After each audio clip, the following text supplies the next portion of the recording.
Hi, it's Steve. Today we'd like to show you how to change the silverware basket on your dishwasher. It's a really easy job. Let me show you how we do it. Now to do this repair, we'll remove the old cutlery basket.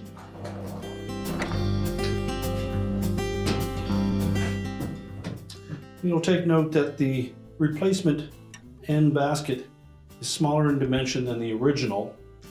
However, it still does fit onto that center portion. So to remove the old one, we're simply going to secure the center portion and then push the side towards the back, and that will release from the keyhole slots on the side of that basket. You can discard the old one. Line up those keyhole slots on the main basket and then press it until it locks in place. You will not be able to use the cover from your old basket if it was still intact. And to prolong the life of your cutlery basket, we suggest that you use caution when you're loading it.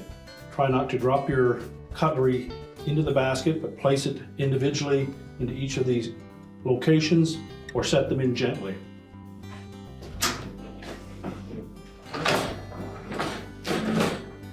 So you can replace the silverware basket in the lower rack, and your repair is complete.